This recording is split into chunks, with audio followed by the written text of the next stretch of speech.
What is precision, recall, and F1 score? This is one of the most asked questions in data science interviews. So, precision, recall, and F1 scores are evaluation metrics commonly used in binary classification problems, but they can be extended to multi-class classifications as well.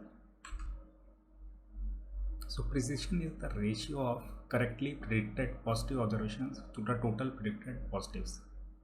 It answers the question of all the instances that were predicted as positive, how many were actually positive.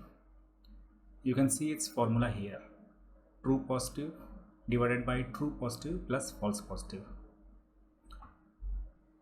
High precision indicates a low false positive rate, meaning that when the model predicts a positive, it is usually correct.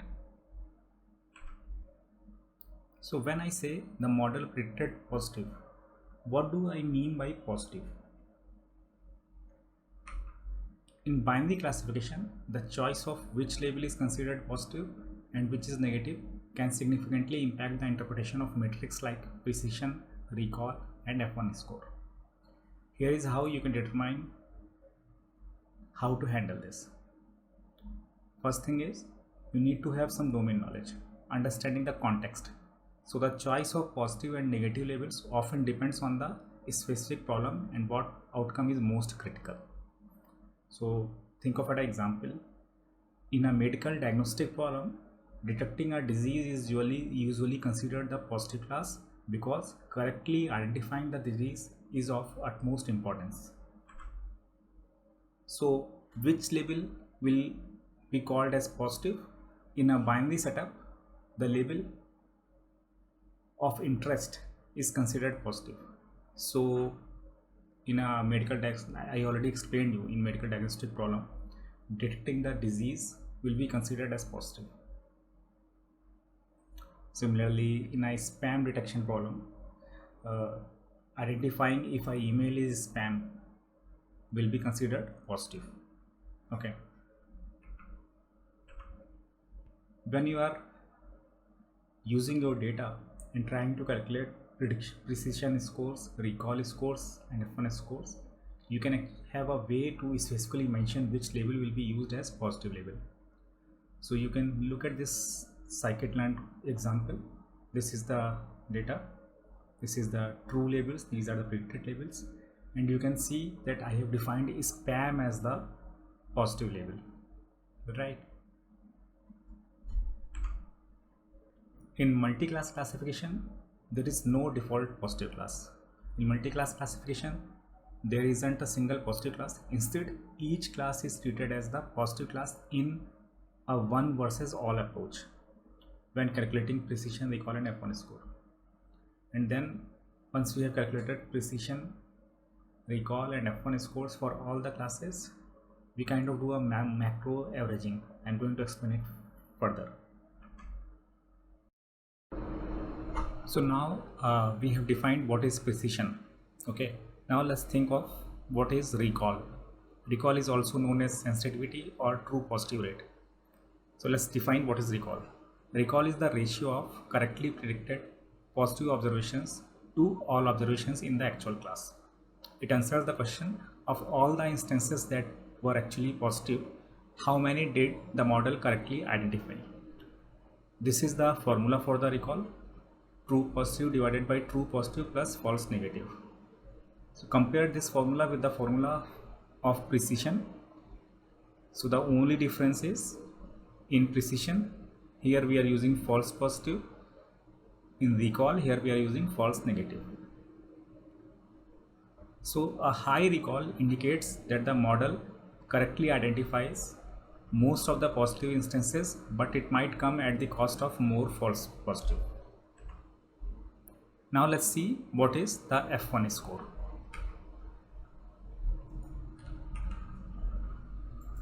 So here is the definition of the F1 score. Basically, F1 score can be computed with the help of precision and recall. So to calculate F1 score, first you need to compute precision, then recall, and then using these two quantities you can actually calculate the F1 score, as you can see in this formula here. So the F1 score is high only when both precision and recall are high. It is a good metric when you need to balance the importance of precision and recall. Now let's summarize what we have learned so far. So precision is about minimizing the false positives, recall is about minimizing the false negatives, and F1 score is about balancing between both precision and recall. So in practice, the choice between precision, recall and F1 scores depends on the specific needs of your problem. For instance, in spam detection problem, like in email spam detection, you might prioritize precision to avoid false positive. So false positive means you are incorrectly making a legitimate email as spam. Okay. While in medical diagnostic, you might prioritize recall to ensure you catch as many positive cases as possible. Now I'm going to explain you the precision, recall and F1 score using the a toy dataset. Okay, so this is a email spam classification dataset. Okay, these are the actual labels. These are the predicted labels. Now, if you want to calculate all these three quantities, precision, recall and F1 scores, here is how you can do it. This is the Python code for this computation.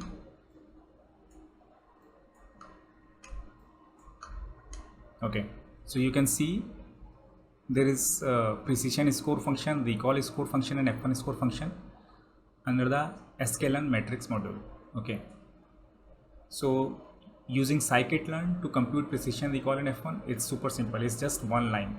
You give your true labels, you give your predicted labels, you define what is the positive label, and then you can just compute the precision, recall and F1 scores. Okay, so in this example you can see the calculation. If you do the calculation by hand, you will find the same results which is coming out as in this problem. Okay, so let's summarize this problem. Out of all emails predicted as spam, 80% were actually spam. Okay, precision explains that. Out of the actual spam emails, 80% were correctly identified as spam by the model. Since precision and recall are equal, the F1 score is also 0.80, indicating a balanced performance. So this example shows how precision, recall and F1 scores are calculated and interpreted in real-world classification tasks. Now, sometimes in interview settings, if you use the scikit-learn's precision, recall and F1 score function, the interviewer may still want you to write your Python code without using this library, because they sometimes want to know if you truly understand these three concepts. So you can actually write the same code using pure Python without using any external library. So you can manually compare the true labels and predicted labels as I have shown here. Okay, and then set up some kind of counters, and then using those counters, taking ratios, you can actually do the prediction. Now I'm going to show you some real life use cases of these metrics, precision, recall and F1 scores. You can pause the video and read about these metrics one by one. Okay, I have given you around 7 examples, so you can go through those examples.